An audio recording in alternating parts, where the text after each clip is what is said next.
Ser dona da minha empresa me ensinou que por trás de toda grande mulher, existem outras mulheres que ajudaram ela a chegar lá. Foi o suor da minha mãe que pagou meus estudos.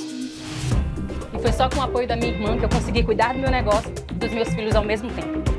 Já cresci, já caí, já reinventei meu negócio, mas nunca fiz nada sozinha.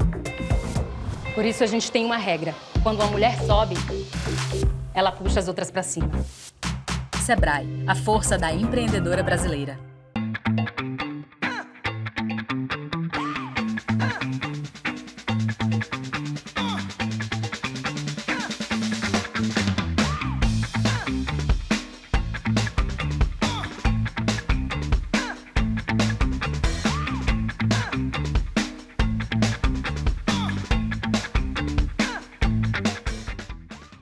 A gente vai começar agora o nosso bate-papo sobre o que eu vejo no espelho. Eu sou Amanda Graciano, faço parte do conselho do Aladas, sou sócia e head de relacionamento corporativo na Ficha Venture Builder e eu tenho o prazer de receber esse trio, que vai ser super potente, vocês vão adorar esse papo.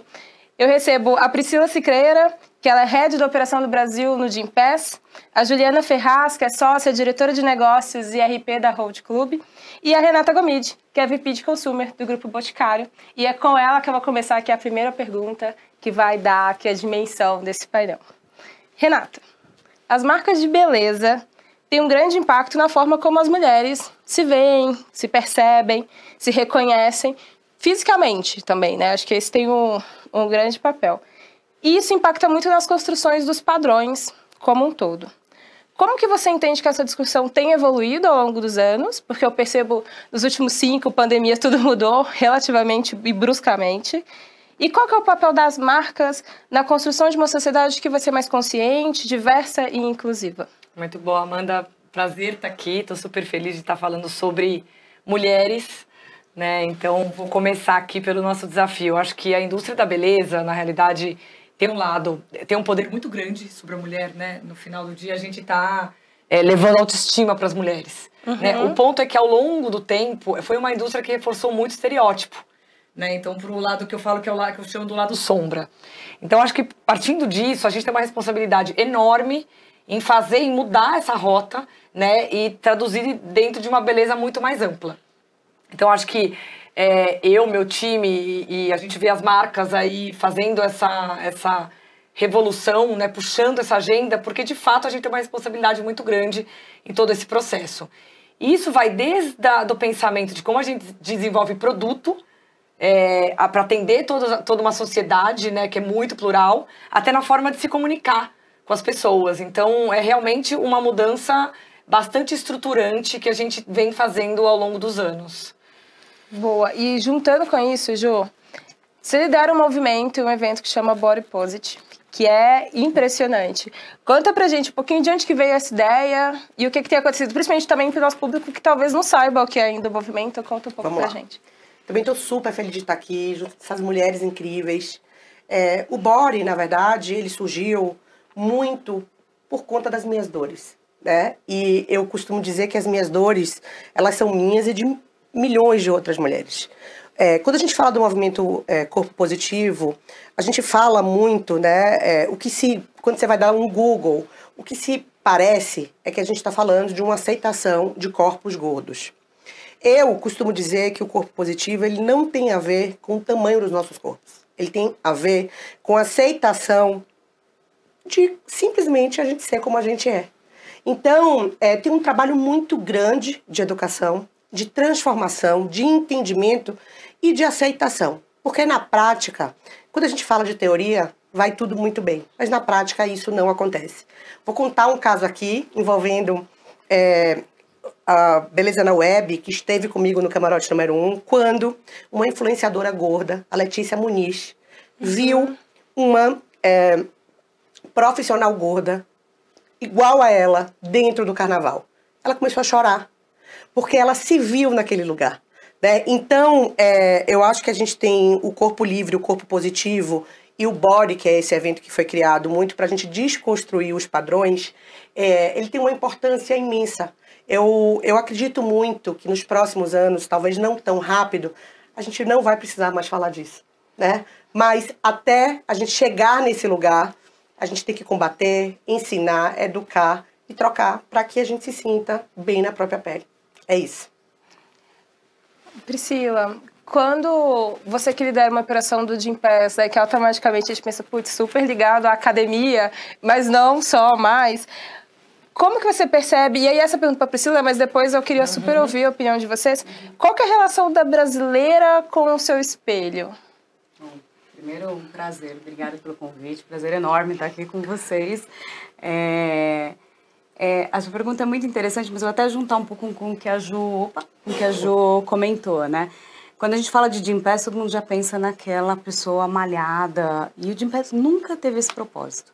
Nunca foi ligado com fitness, né? Então ele sempre foi ligado muito à questão de como todos podem ir para todos podem se sentir bem, todos podem, né? Se cuidar, Se cuidar, exatamente. Então mesmo quando a gente, depois eu vou contar um pouquinho para vocês como a gente está hoje, mais nessa questão de bem-estar geral, saúde física e mental, mas mesmo quando ele começou, que o próprio nome diz, né? Gympass, né? Era muito ligado a essa questão de que todo mundo pode se cuidar. Então, nada que você vê do Gympass, você vai ver uma pessoa super malhado, nada disso. A gente quer que todo mundo se sinta bem. Aquela coisa, né? Eu preciso emagrecer para ir na academia. Não existe isso, né? Pelo amor de bem Deus. Comum, é super comum, né? Então, essa questão de como a gente se enxerga no espelho, ela está muito relacionada aos estereótipos que a gente tem. Então, para eu ir para academia, eu tenho que estar bonita. Não. Eu acho que você tem que se sentir bem do jeito que você for. E então, a propósito do Gympass sempre foi ajudar neste processo. E não é só academia, qualquer exercício, qualquer atividade, qualquer coisa que faz com que você se sinta bem. Então, a gente tem casos super legais, desde pessoas que começaram, poxa, eu preciso ir me habituando com isso, nem a roupa eu me sinto bem, então como é que eu vou fazendo para eu me sentir melhor? E aí sim, eu realmente adotar uma atividade. Antigamente a nossa frase era: escolha uma atividade física para chamar de sua. Então, como você escolher a que você melhor se sinta bem. Então, eu acho que a gente tem muito isso, e feliz de ouvir esse seu movimento, porque a gente precisa muito, né? Principalmente na juventude, né? Que tá vindo aí, né? Eu só vou complementando, você tocou num ponto interessante, né, do bonito, né? Porque no final do dia, o que é ser bonito, o que é bonito, né? E aí, eu tô lembrando, pegando alguns exemplos dos movimentos que a gente tem feito, né? O que a gente tá chamando de diversa beleza lá no Boticário, que é, por um lado, a parte de comunicação. A gente construiu todo um banco de imagens de mulheres reais, porque, por incrível que pareça, você não achava, né? Mulheres reais que representam a sociedade toda que a gente vive. E, a partir disso, a gente começou a usar nas nossas comunicações esse banco de imagem. E a gente deixou ele aberto para as outras marcas. Então, qualquer marca pode usar as imagens que a gente fez através do banco. Quando a gente vai para produto, são coisas que parecem simples, mas não é. A gente começou a tirar a palavra perfeito, a palavra normal. Então, a gente aboliu mais ou menos umas 5 palavras, o ano passado, de todo o nosso portfólio, de temas, porque o que é perfeito, né? Pele perfeita, pele normal. A gente não para pensar, mas isso tem um impacto violento, né? Se você olhar toda a história dessa indústria da beleza e a pressão, né, que as mulheres têm de se encaixar nos padrões pré-estabelecidos. Então, não é um movimento rápido, não é do dia para a noite, mas eu acho que a união do que nós, marcas, a Ju, que é uma baita de uma influenciadora, de Gympass trazendo esse conceito, é assim que a gente vai conseguir daqui a uns anos ter. Eu tenho 2 filhas, uma de 9 e uma de 6, e eu espero que elas vivam num mundo onde elas não precisam nem estar mais aqui debatendo o tema, né? E a gente já vê uma mudança importante acontecendo aí nessa geração que está entrando no mercado. Sem dúvida, né? Principalmente quando a gente fala assim da pele normal, perfeita. Eu, enquanto mulher negra, eu nunca fui o normal, muito menos o perfeito, se a gente for pensar pelos estereótipos, né? E essa construção, faz total diferença, que vê bem, né, no que a gente falou. Porque a sua pele é melhor, né? Você sabe. Então, eu descobri depois de um tempo, porque não era, de fato, o que a mídia e as marcas falavam. Essa coisa de você se ver na TV, enfim. Eu posso só puxar um pouquinho do que Rê tá falando, porque eu acho que isso é super importante. Pode, mas eu posso emendar numa pergunta pra você? Pode, claro. Porque eu já queria... Vamos. Porque você tem um papel de influenciadora e de empresária.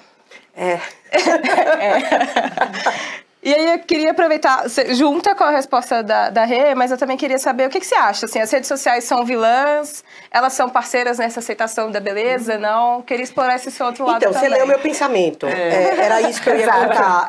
Quando o Rê fala da história do banco de imagens, eu comecei a valorizar a questão de ser influenciadora, para que eu pudesse mostrar para outras mulheres que era possível.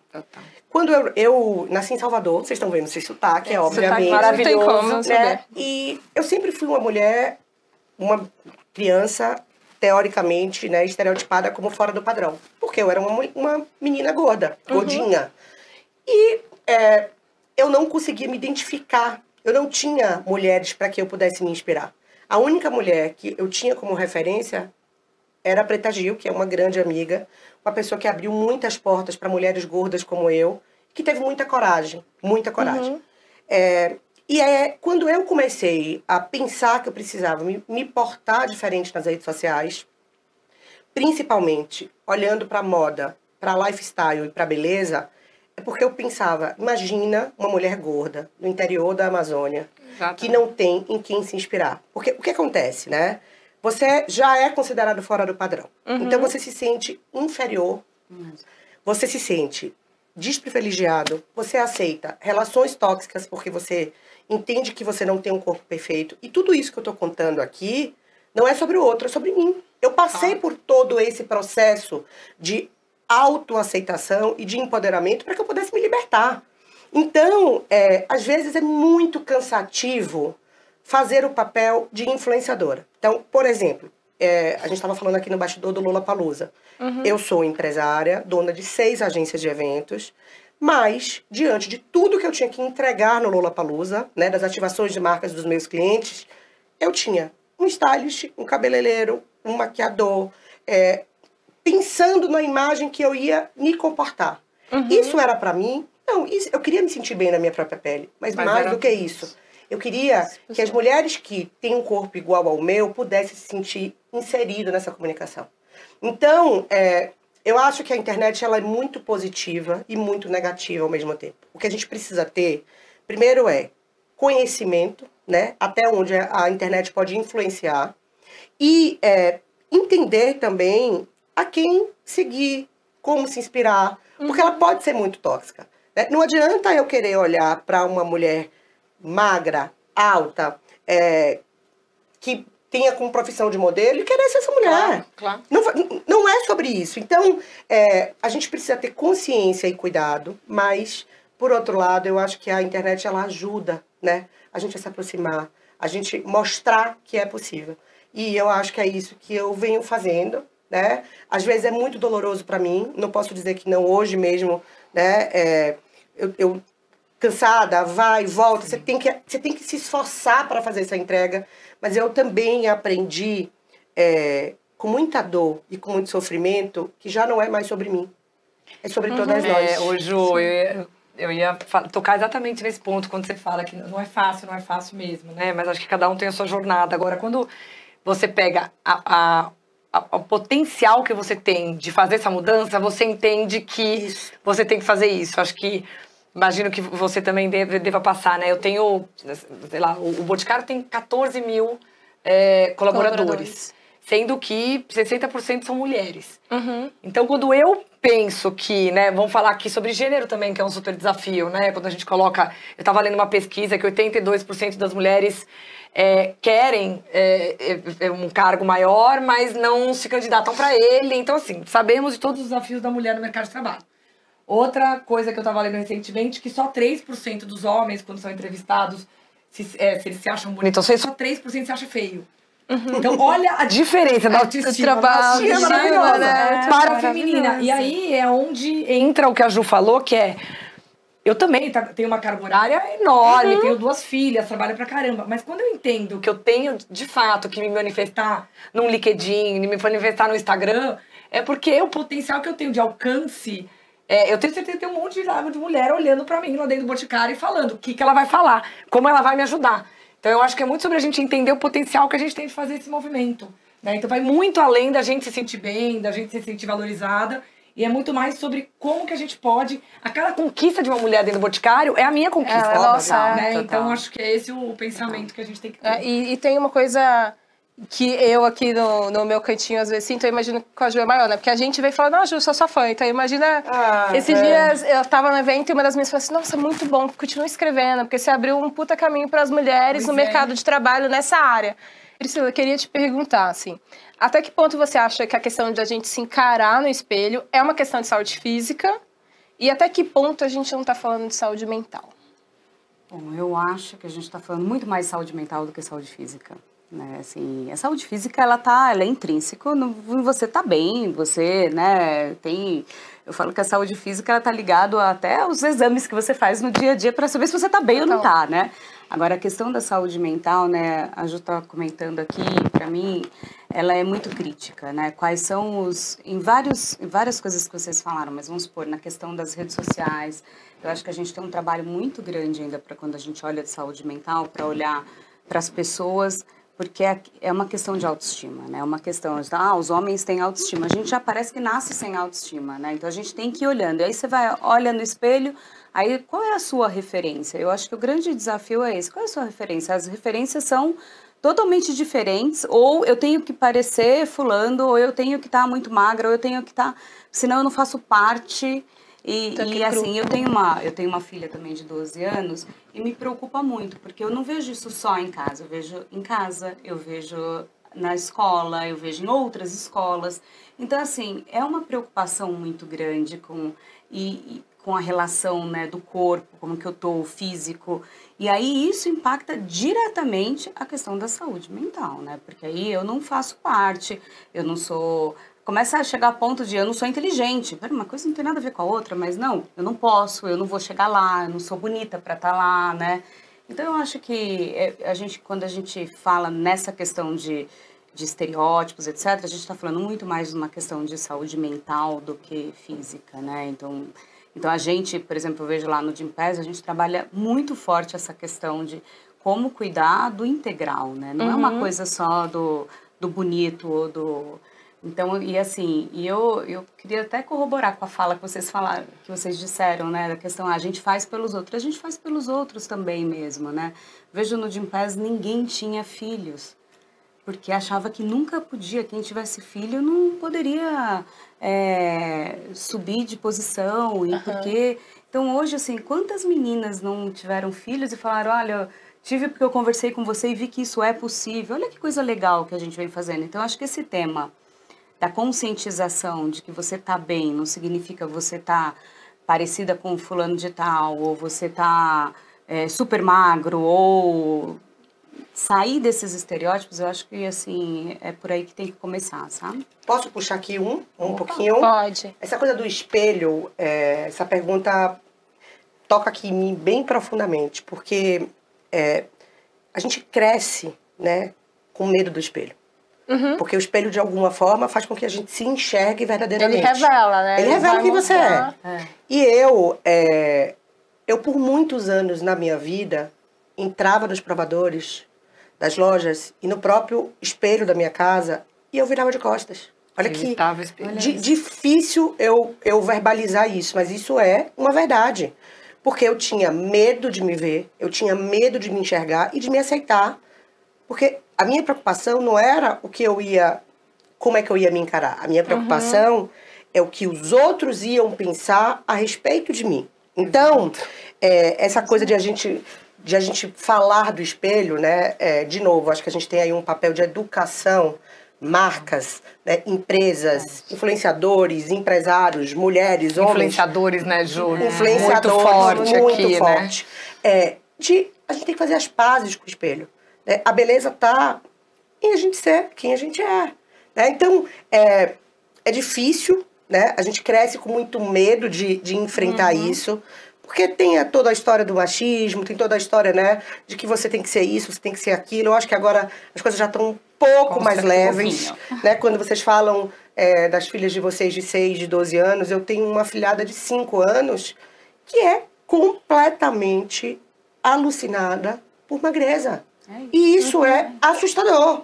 A ponto de eu chamar a mãe e dizer, Vamos faça conversar? alguma coisa. Vamos E o corpo entender dela que vai mudar tanto ainda, mesmo que ela 5 crescer, anos. não tem... Por quê? Porque tá ali no TikTok, porque tá ali vendo qual é a dança, qual é a roupa. Então, assim, a gente precisa ter muito cuidado com isso. As próprias plataformas, né? Totalmente, né? Instagram, TikTok. Como é que a gente deixa... Filtros. Né? Filtros. Como é que a gente passa a mensagem de uma maneira cuidadosa e coerente? Porque eu gosto muito, eu não sei se vocês leram Torto Arado, mas eu gosto muito de verbalizar, na verdade, de desenhar na minha cabeça a cena daquelas duas irmãs desbravando estradas para atravessar. E eu acho que é isso que cada um de nós fazemos. A responsabilidade é muito grande. A gente sempre fala, né, que o nosso privilégio é o tamanho da nossa responsabilidade, né? Quanto mais você tem, mais responsável a gente tem que ser. E Renata, queria perguntar... Eu ia falar só um tema que é um tema para mim bem... eu falo que é minha bandeira pessoal, que é a questão da mulher dentro do mercado de trabalho. Então deixa eu te fazer uma pergunta que você emenda dessa seara. Porque além da gente falar de gênero e falar que as mulheres são cobradas, enfim, a gente acabou pontuando isso aqui em vários lugares, não só pela aparência, a gente também não pode deixar de falar do envelhecimento, né? A gente está falando das crianças com 5 anos, 6, 12, mas na hora que elas passam dos 30, dos 40, né? Como é que olha para essa carreira como toda e ainda tem a aparência ali como um desses elementos? As mulheres também são julgadas por envelhecerem ao longo das suas carreiras. E, ao mesmo tempo, a sociedade vai carregar esse olhar com diversos tabus. A gente já enumerou aqui pelo menos uns 5, mas devem ter muito, muito mais. Como que você vê esse movimento e como que você também enxerga a mulher madura? Eu sou mulher madura, né, gente? Já passei aqui dos 40 e... Eu acho que esse é mais um exemplo, né, da nossa longa trajetória aqui e do que a gente precisa construir.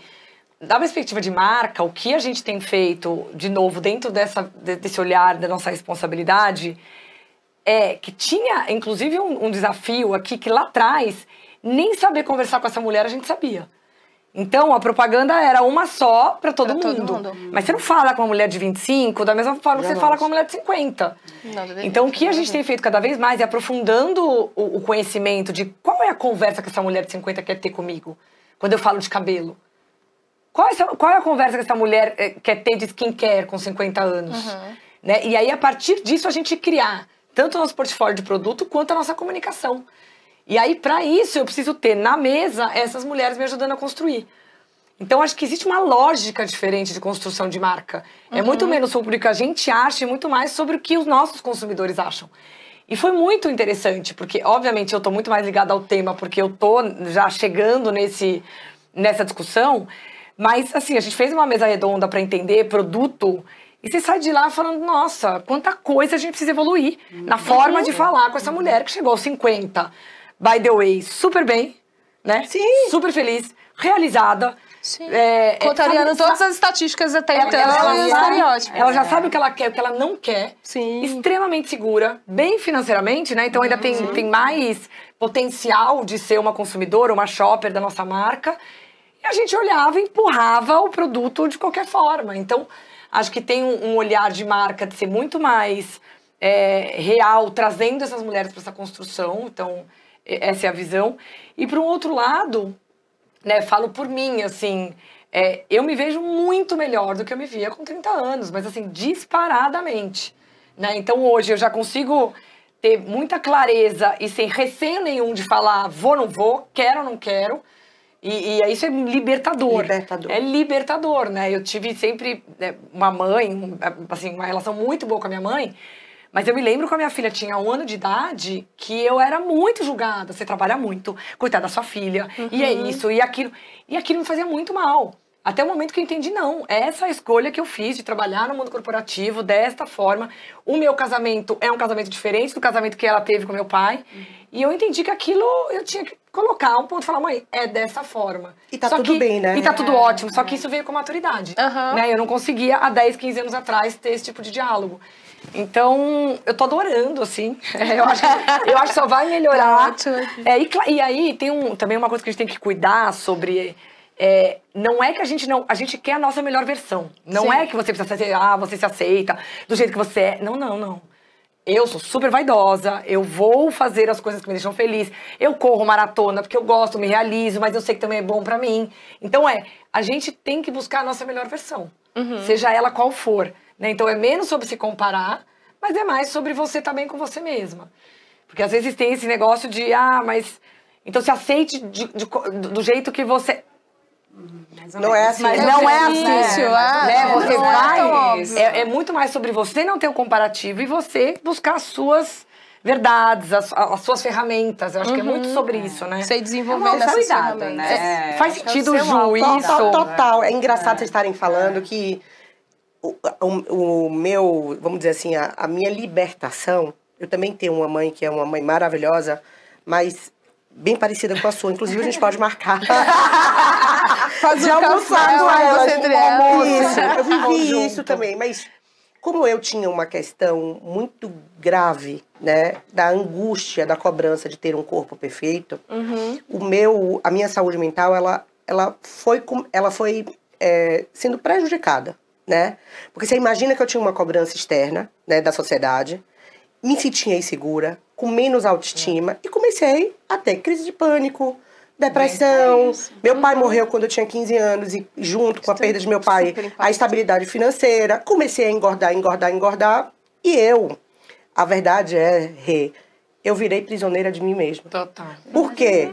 Porque a insegurança, o corpo, e eu só pensava no seguinte, eu tinha que trabalhar para fazer sucesso, para me descolar do julgamento do meu corpo. Enfim, anos se passaram, hoje eu tenho 42 anos, passei por um processo muito grande. 181 também? Sou, amor! E aquariana! Gente do céu! Olha só!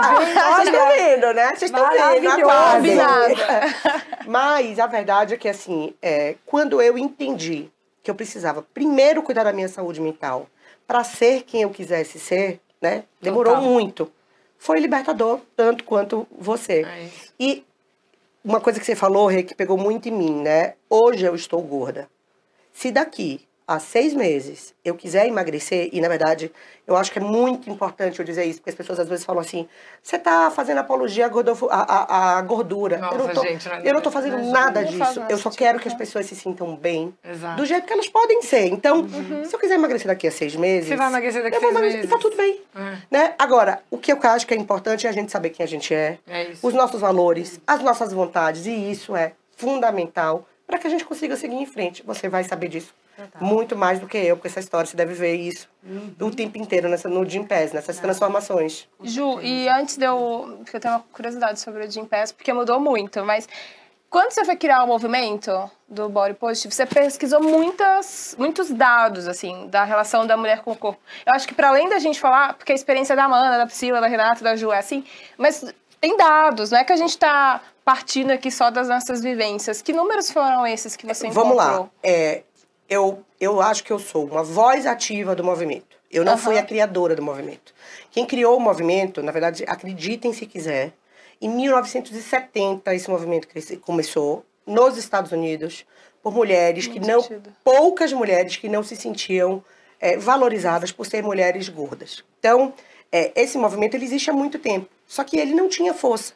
Ele não tinha relevância. Então, quando você faz um comparativo do movimento Corpo Livre no Brasil, nos Estados Unidos e na Europa, lá fora eles estão muito mais avançados, porque eles entendem, e aí eu acho que Rê pode falar muito mais do que eles entendem beleza e aceitação de um jeito muito diferente do brasileiro. O que é que eu sou, né? Eu sou uma voz porque eu passei por isso, e a verdade é que os lugares que eu cheguei ou que eu conquistei são lugares de mulheres que não são parecidas comigo. Então, o que eu tenho é visibilidade e muitas vezes eu gero desconforto por ser uma mulher gorda, fora do padrão, em lugares que talvez, por exemplo, eu vou contar aqui a vocês, fui convidada para desfilar na Semana de Moda de Nova York com uma marca de biquínis de corpo livre. Ah, é maravilhoso. Então, assim, uma brasileira, é uma marca brasileira, mas está lá na Semana de Moda. Então, o movimento, o que eu, na verdade, faço é gerar mais e mais conversas. O que eu também quero te dizer, que você perguntou de números, existe uma quantidade imensa de mulheres e homens trabalhando para que né, esses padrões todos sejam revistos. Aham. E eu acredito muito que já conquistamos muita coisa, mas temos muito a avançar. Ô, Ju, eu Sem fico super dúvida. feliz de te ouvir esse lance do desfile, né? Porque eu, honestamente, eu adoro moda, e moda flerta muito com beleza, então eu acompanhei bastante os últimos desfiles que aconteceram no começo do ano. Isso. E eu achei, e aí pode ter sido uma interpretação minha, de que a gente deu um passinho pra trás, né? Eu até gente tava deu lendo totalmente. bastante, eu falei, gente, a gente tava vindo numa agenda Crescente. tão boa, e de repente o que eu vi foram mulheres extremamente magras, alguns depoimentos de mulheres estavam no banheiro vomitando e tudo mais, então eu falei, o que será que aconteceu que esse ano a sensação que deu é que a gente deu um step back? Não sei, espero que não seja isso e que a gente vá conseguir mover a agenda, mas... Infelizmente Né? é a sua percepção e de muita gente. Eu fiz até um vídeo no meu Instagram falando disso, cobrando, né? E aí, Exatamente. cobrando mesmo as marcas, principalmente, Isso, se né? posicionem. Os empreendedores brasileiros, porque assim, o que eu acho que aconteceu nessa temporada, Rê, é assim, eu também sou apaixonada por moda, e muitas vezes eu não caibo na moda. Sim. Então, eu tenho que construir a moda pra mim, né? Na verdade, a roupa é que me escolhe, não sou eu que escolho a roupa. O meu questionamento é o seguinte, eu acho que a gente tem aí uma história do Barbiecore, da volta dos anos 2000, da calça Saint-Tropez, que na verdade não é Saint-Tropez, cintura baixa. Perfeito. E isso Fez o efeito, você tem toda a razão. Porque o lá tá o retrocesso. estereótipo. A minha pergunta para o que eu fiz e o que eu faço e o que eu falo aqui é assim, a gente não pode tratar a diversidade de corpos como tendência. A gente tem que tratar a diversidade de corpos como verdade. Claro. Porém, quando a gente olha para os desfiles internacionais da última temporada, a gente vê claramente que a moda tratou isso como tendência. Então, o papel...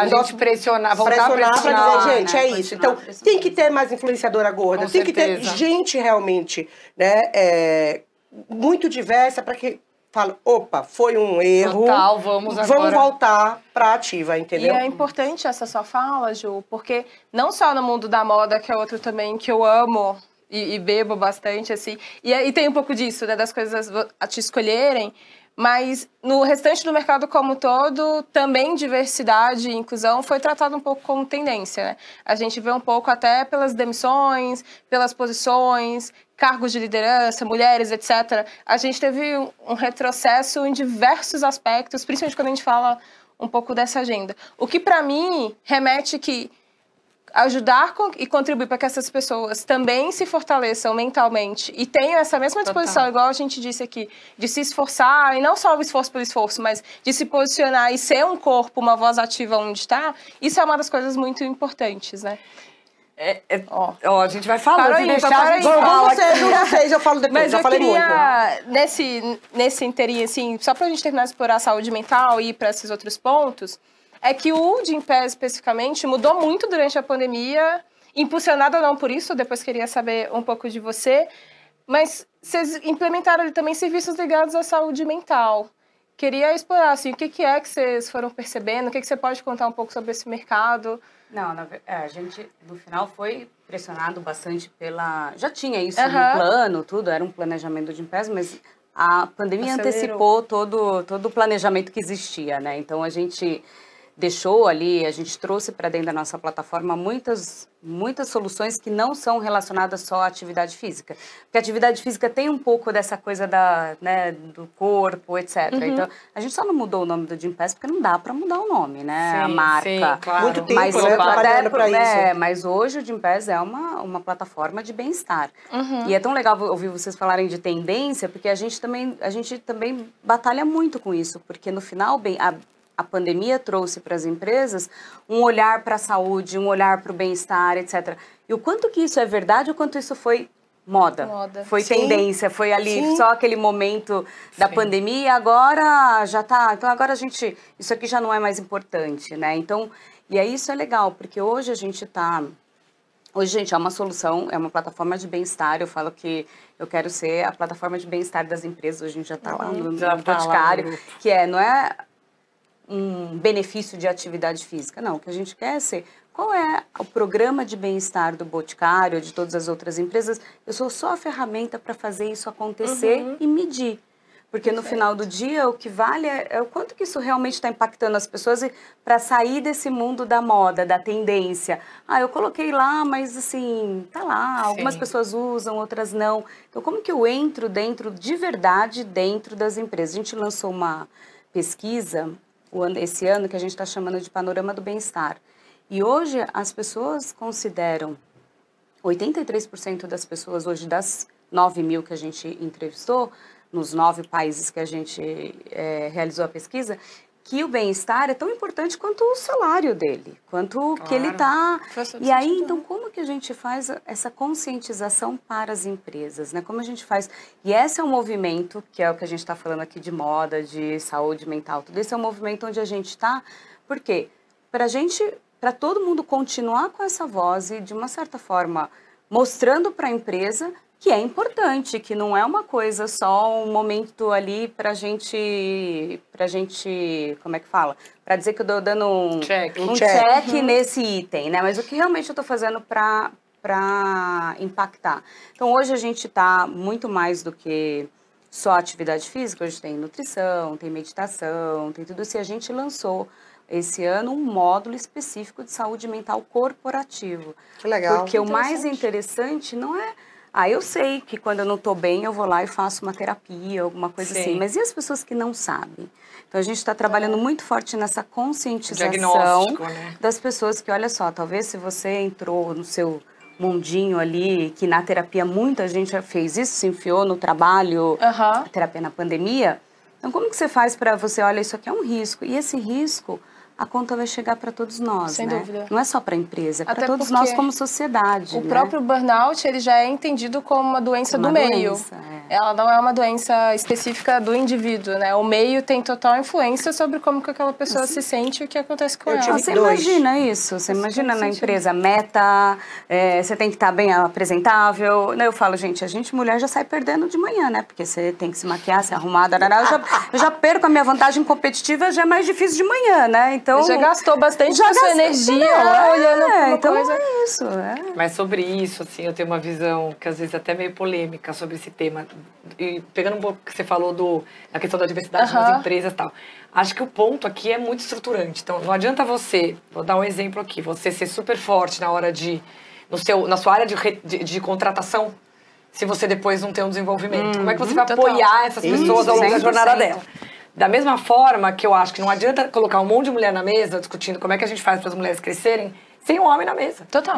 Eu tenho 5 homens abaixo de mim, né, na minha estrutura de diretos, que tem uma porrada de mulher abaixo deles. Então, adianta eu discutir com um monte de mulher lá como é que a gente vai resolver o crescimento das mulheres na empresa se eles não estão participando, gerindo outras mulheres. Então, eu acho que o que a gente tem que pensar muito é importante, e me incomoda tanto quando eu ouço na rede social, cadê as marcas ou as pessoas para se posicionarem. Não é sobre fazer um post na rede social, gente. Não, é sobre, de fato, você fazer a mudança dentro de casa, dentro da discussão que você pode fazer. Então, trazer o homem para discussão, para discutir junto, como é que ele vai gerir diferente as mulheres, né, dentro do que está sendo gerido hoje, olhar e entender, tá bom, eu consegui contratar, agora como é que eu retenho ao longo da jornada?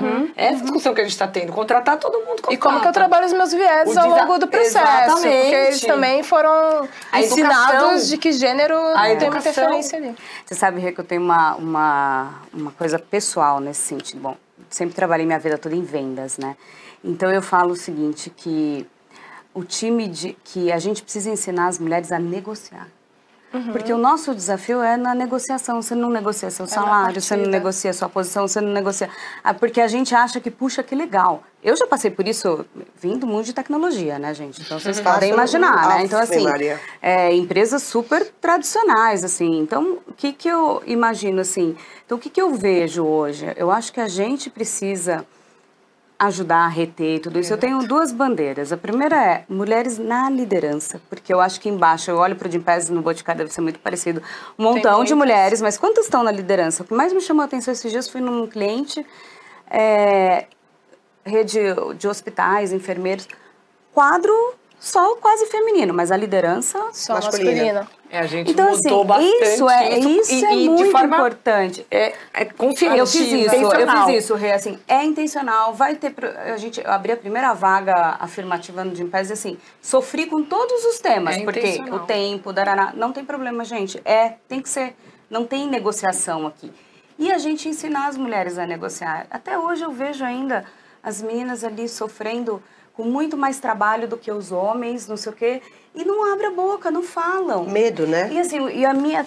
Acho que tenho 3, por falar a verdade. A minha terceira bandeira. Eu só quero ser igual ele, eu não quero trabalhar muito mais, eu quero ser só igual, não preciso ser melhor que ele para poder ter uma posição igual a dele, sabe? Eu quero só fazer igual. Se eu fizer igual, eu já tô feliz da vida, né?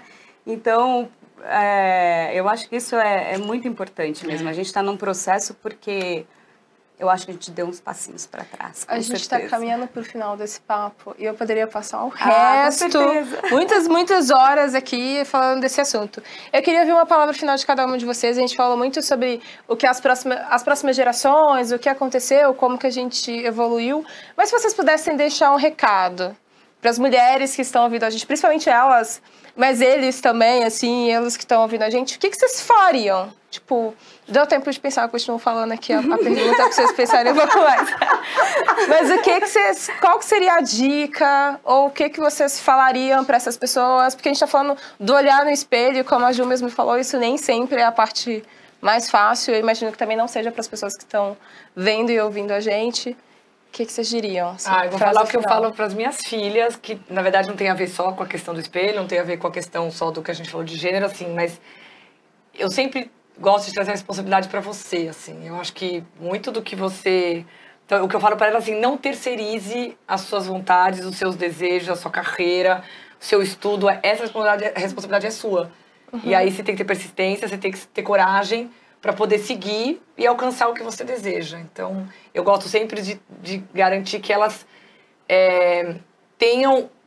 se sintam responsáveis pelo protagonismo delas. Porque já vai ser tão difícil o externo que elas precisam saber que depende delas chegar onde elas quiserem. Tô anotando, né?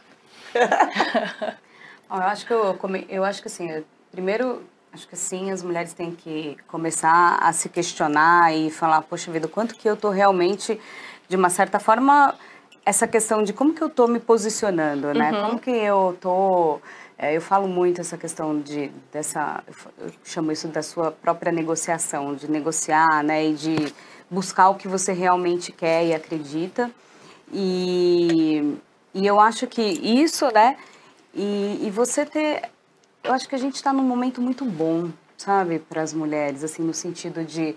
Minimamente a gente é muito mais ouvida, minimamente a gente tem um pouco mais de educação sobre os assuntos. Então, aproveitar essa oportunidade. Por que não? Aproveitar esse momento que a gente está vivendo, sabe? Porque se a gente der... Eu falo que é igual o cinto de segurança, né? A gente sofreu ali para acostumar, né? Na minha época, eu sou uma, né? Então, aí tipo, cara, agora faz parte. Então, se a gente forçar isso agora e todo mundo aproveitar essa oportunidade, se estruturar, ter o seu autoconhecimento, tudo isso para poder lutar com isso, aí sim a gente vai fazer a mudança, sabe? Ser estratégico. Aí você muda. E você, então, Jo? Eu fiquei pensando, né, o que eu ia dizer, mas uma coisa que foi muito importante na minha jornada e que eu acho que é bacana a gente compartilhar é tentar não ouvir o julgamento do outro, né? É impressionante a quantidade de pessoas que estão ao seu redor que têm as soluções da sua vida. Né? As pessoas, elas querem gerir a sua vida. Então, você precisa ir por esse caminho, você precisa fazer isso, você precisa ser aquilo, para você chegar ali, não tem receita do bolo. Né? Então, o que eu posso dizer é que a gente precisa pensar em se libertar desse julgamento e usar muito o nosso instinto. Né? A minha jornada é diferente da sua, que é diferente da sua, que é diferente da sua.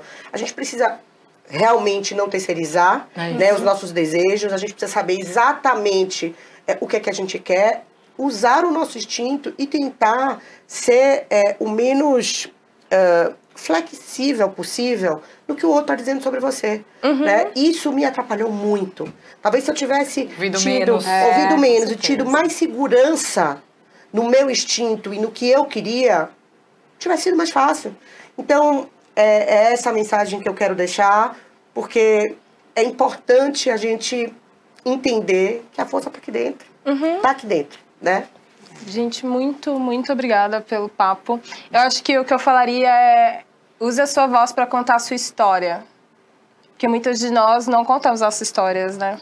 E acho que pessoas parecidas comigo também ainda não tiveram essa oportunidade. Então, seja a pessoa que conta essa história.